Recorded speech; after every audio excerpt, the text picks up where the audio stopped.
Hai teman-teman, apa kabar? Ketemu lagi dengan kami kelompok 2 yang terdiri dari Cindy Claudia Saragi, Fitri, dan Serinita Tunggal. Nah, di pertemuan kali ini kita akan membahas tentang quality control. Tujuan pembelajaran kita hari ini adalah yang pertama, dapat menjelaskan elemen dari kontrol proses.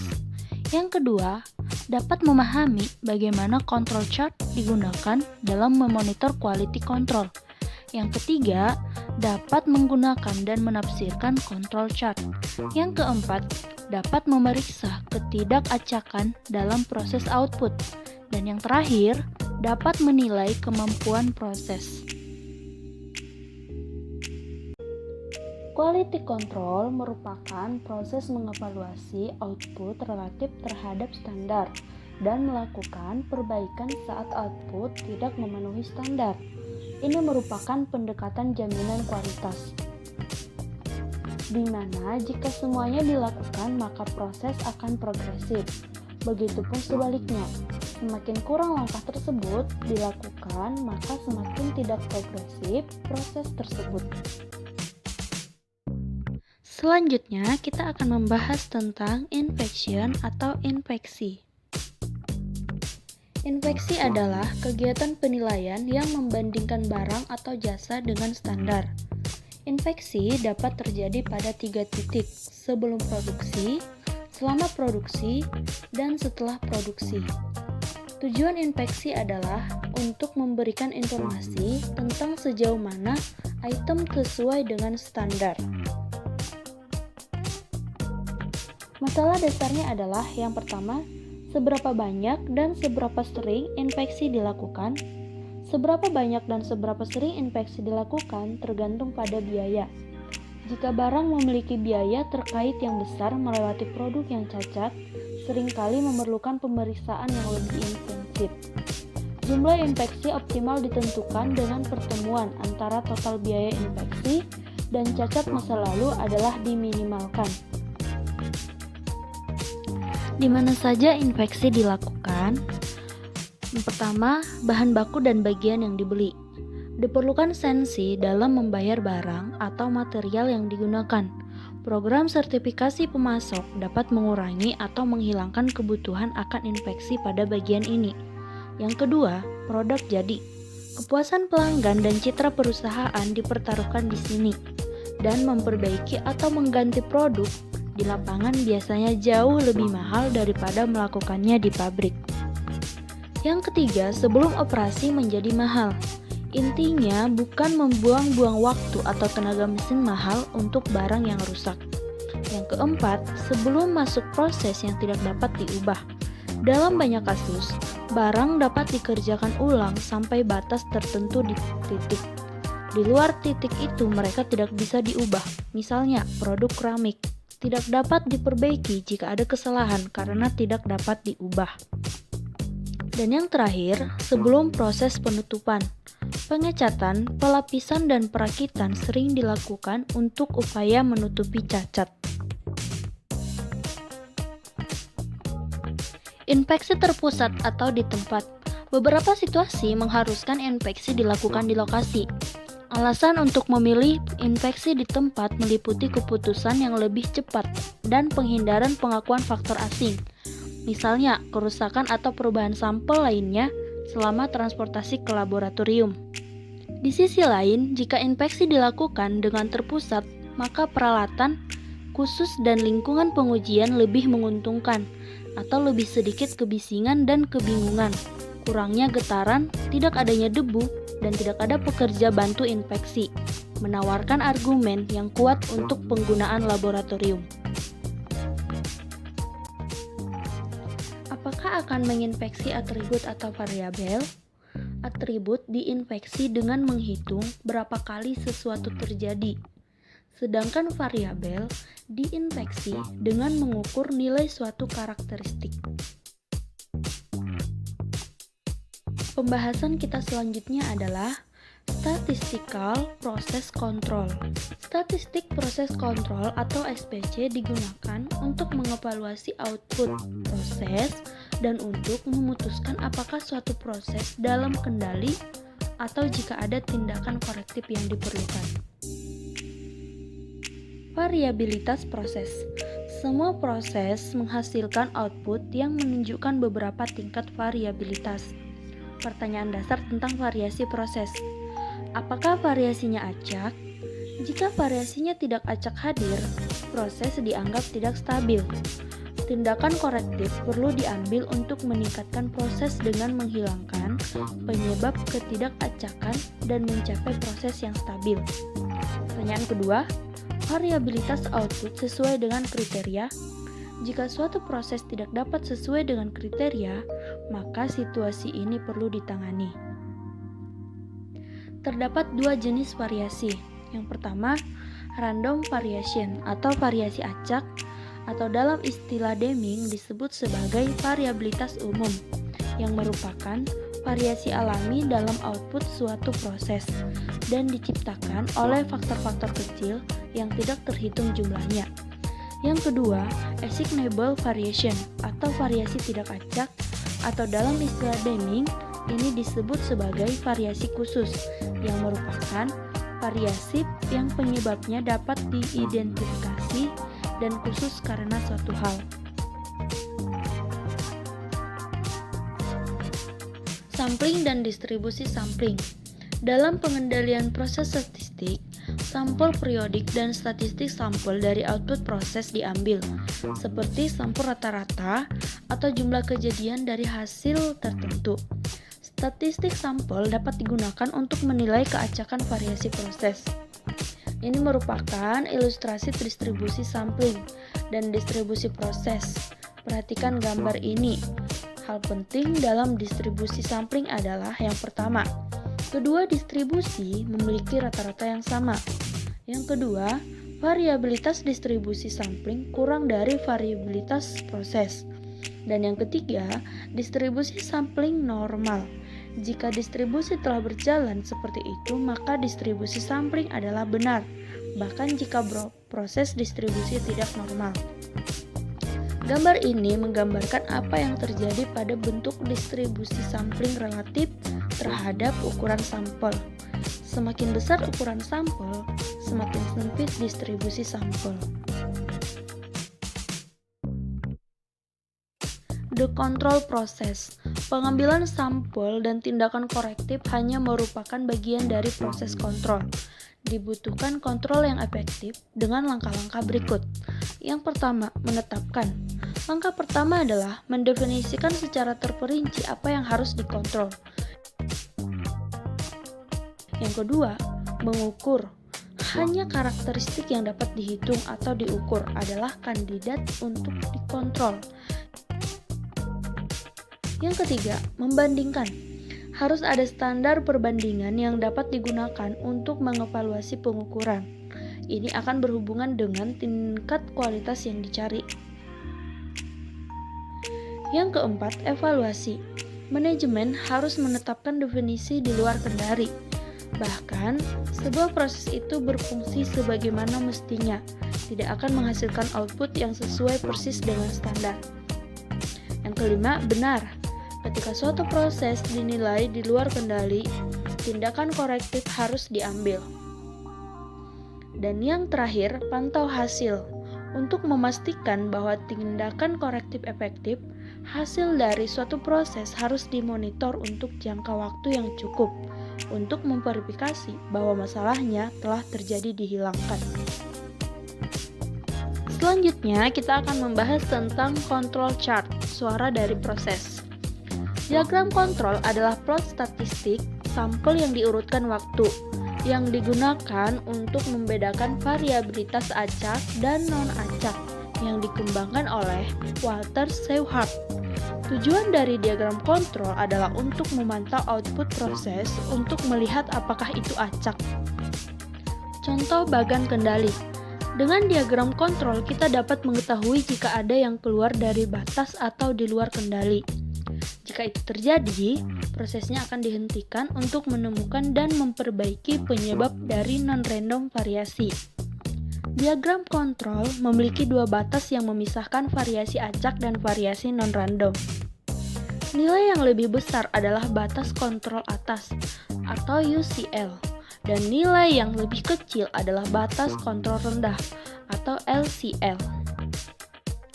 Terdapat dua tipe kesalahan dalam control chart. Kesalahan tipe pertama adalah kesalahan yang terjadi saat suatu proses tidak terkendali dalam lingkup kendali kita dan menjadi risiko zero producer.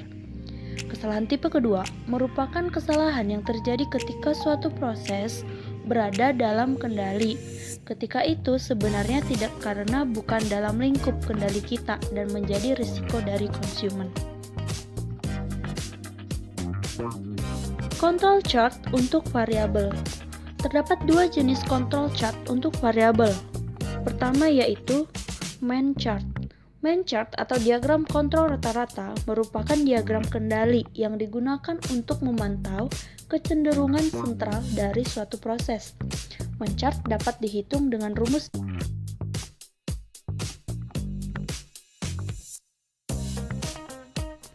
Contoh kasusnya adalah seorang inspektur kualitas mengambil 5 sampel, masing-masing dengan 4 pengamatan, N sama dengan 4. Dengan standar deviasi normal atau Z sama dengan 3, dan diketahui dari pengalaman sebelumnya bahwa standar deviasi proses adalah 0,02 menit, dengan rincian data sebagai berikut.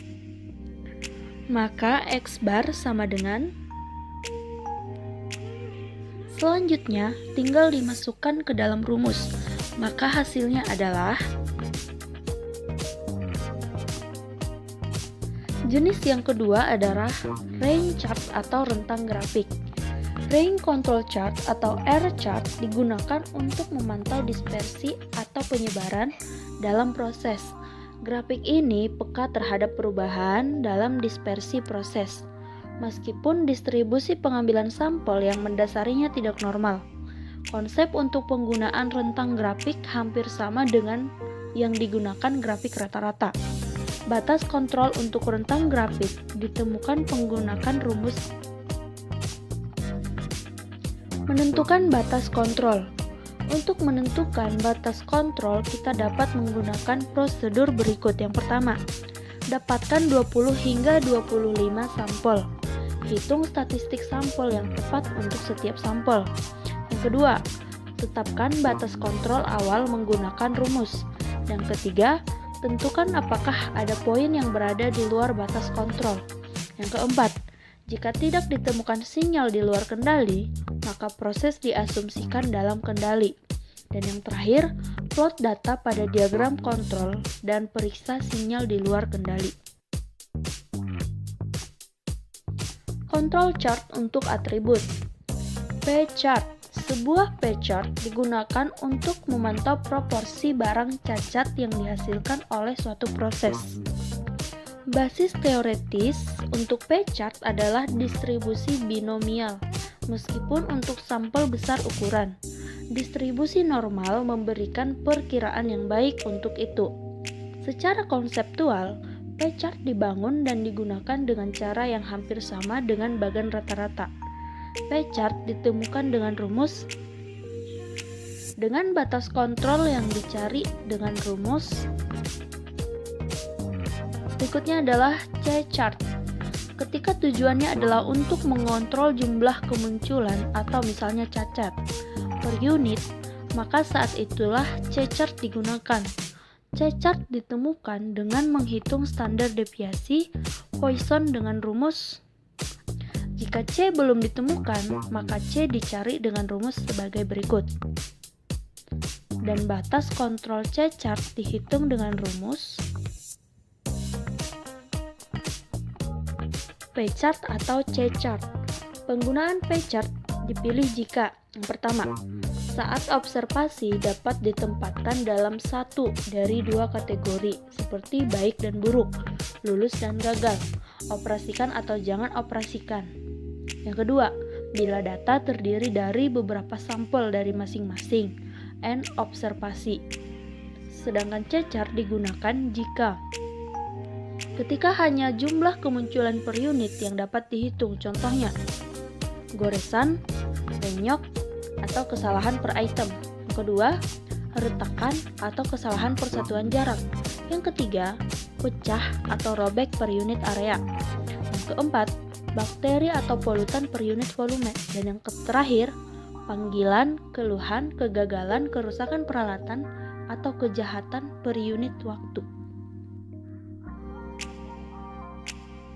Pertimbangan manajerial tentang control chart. Manajer harus membuat sejumlah keputusan penting tentang penggunaan diagram kontrol pada berikut ini. Yang pertama, pada titik mana dalam proses untuk menggunakan diagram kontrol. Yang kedua, berapa ukuran sampel yang harus diambil. Yang ketiga, jenis bagan kontrol yang digunakan, misalnya variabel atau atribut. Keputusan tentang di mana proses menggunakan diagram kontrol harus berfokus pada proses memiliki aspek-aspek sebagai berikut. Yang pertama, memiliki kecenderungan untuk keluar dari kendali. Dan yang kedua, sangat penting untuk keberhasilan operasi produk atau layanan, misalnya variabel yang mempengaruhi karakteristik produk atau layanan. Run test. Run test merupakan tes yang memeriksa pola dalam urutan observasi. Run definisikan sebagai urutan pengamatan dengan karakteristik tertentu, diikuti oleh satu atau lebih pengamatan dengan karakteristik berbeda. Karakteristiknya bisa apa saja, itu bisa diamati. Terdapat dua cara dalam menghitung run, yaitu yang pertama, dengan menghitung runs median atas dan bawah, atau above and below. Dan yang kedua, menghitung run dengan median naik dan turun atau up and down. Sedangkan run test dihitung dengan rumus sebagai berikut.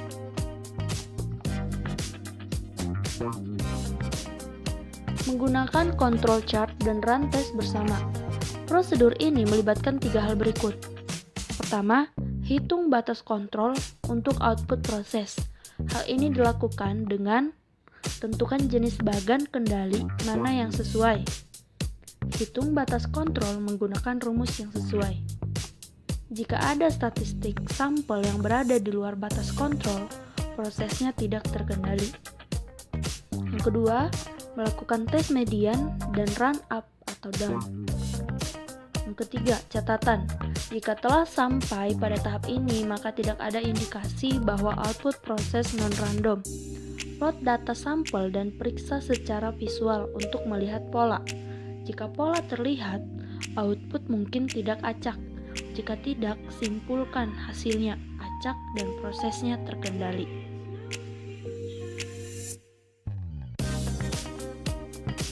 Apa yang terjadi jika suatu proses menunjukkan kemungkinan variasi non-random? Yang paling utama adalah manajer harus memiliki respon berencana untuk menyelidiki penyebabnya.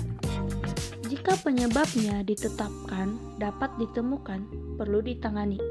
Jika hasilnya bagus, misalnya pengamatan di bawah ini lebih rendah batas kontrol P-chart, C-chart, atau rentang grafik akan menunjukkan kualitas yang sangat baik.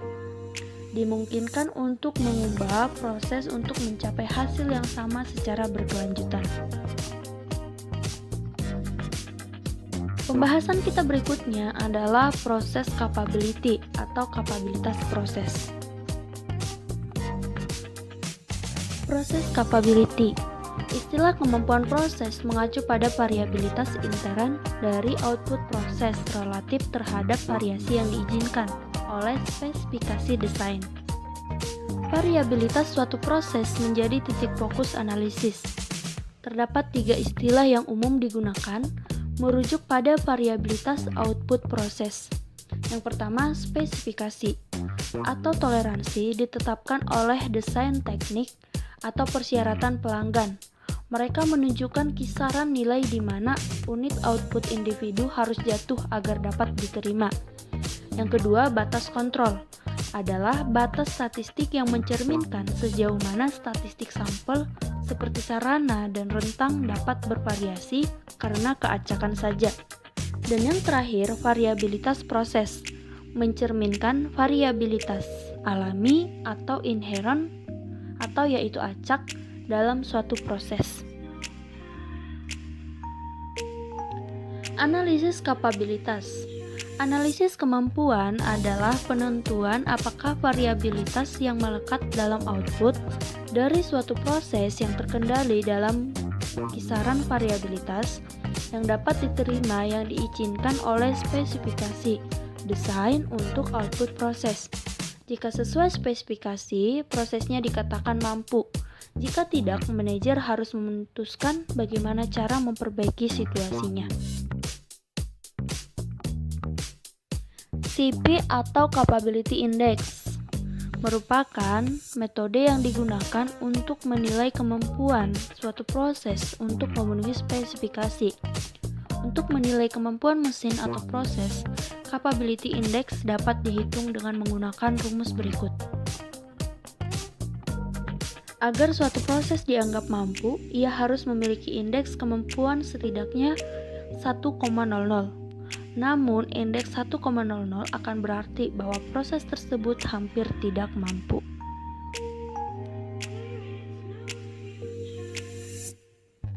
Tipika. Jika suatu proses tidak berpusat, pengukuran yang sedikit berbeda digunakan untuk menghitung kemampuannya. Indeks ini diwakili oleh simbol tipika. Indeks ini dihitung dengan menemukan perbedaan antara masing-masing batas spesifikasi dan rata-rata, mengidentifikasi perbedaan yang lebih kecil, dan membagi perbedaan itu dengan 3 standar deviasi proses. Untuk menghitung indeks spesifikasi yang lebih rendah, kita dapat melihat rumus sebagai berikut. Untuk menghitung indeks untuk spesifikasi atas, kita dapat menghitungnya dalam rumus sebagai berikut. Meningkatkan kapabilitas proses. Meningkatkan kemampuan proses membutuhkan perubahan nilai target proses dan atau mengurangi variabilitas proses yang melekat dalam suatu proses. Kemampuan proses yang ditingkatkan berarti lebih sedikit kebutuhan untuk inspeksi, biaya garansi yang lebih rendah, lebih sedikit keluhan tentang layanan, dan produktivitas yang lebih tinggi. Untuk tujuan kontrol proses, ini berarti batas kontrol yang lebih sempit. Kapabilitas proses dapat ditingkatkan dengan metode berikut. Yang pertama, metode menyederhanakan. Contohnya, meminimalisir step, mengulangi jumlah bagian, dan menggunakan desain modular. Metode yang kedua, menstandarisasi. Contohnya, menggunakan suku cadang, standar, dan standar prosedur. Metode yang ketiga, membuat bukti kesalahan. Contoh, melakukan pemeriksaan untuk memverifikasi bahwa prosedur dilakukan dengan benar. Metode yang ketiga, mengupgrade peralatan. Contohnya, mengganti peralatan yang usang, memanfaatkan perkembangan teknologi, dan yang terakhir, metode mengotomatisasikan. Contohnya, mengganti proses manual dengan proses otomatis. Fungsi biaya Taguchi. Gunouchi Taguchi, pakar kualitas Jepang, memiliki pandangan non-tradisional tentang apa yang merupakan kualitas buruk, dan karenanya biaya kualitas buruk. Taguchi percaya bahwa setiap penyimpangan dari nilai target mewakili kualitas yang buruk, dan bahwa semakin jauh dari target penyimpangan adalah semakin besar biayanya. Hal ini melawan pandangan tradisional di mana bahwa selama output masih dalam spesifikasi, maka tidak ada biaya. Hal ini tergambarkan dalam grafik. Semakin kualitas mendekati target, maka biaya yang dikeluarkan akan semakin sedikit. Keterbatasan Capability Index. Ada beberapa risiko dalam menggunakan indeks kemampuan. Yang pertama, proses mungkin tidak stabil. Dalam hal ini, indeks kemampuan tidak ada artinya. Yang kedua, output proses mungkin tidak terdistribusi secara normal. Dalam hal ini, kesimpulan tentang fraksi output yang tidak dapat menerima akan salah. Dan yang terakhir, proses tidak terpusat, tetapi indeks CP digunakan, memberikan hasil yang menyesatkan.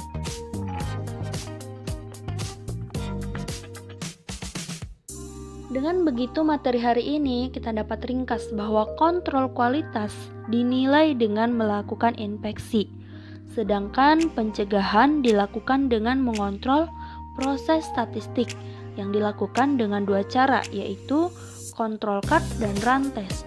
Dalam control cut, data diukur dengan X bar chart untuk rata-rata dan R chart untuk rentang.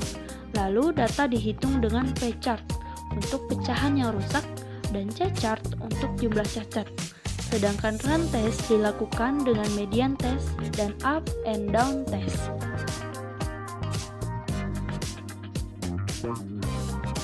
Terima kasih teman-teman. Semoga materi kita hari ini tentang quality control dapat bermanfaat dan menambah wawasan kita ya.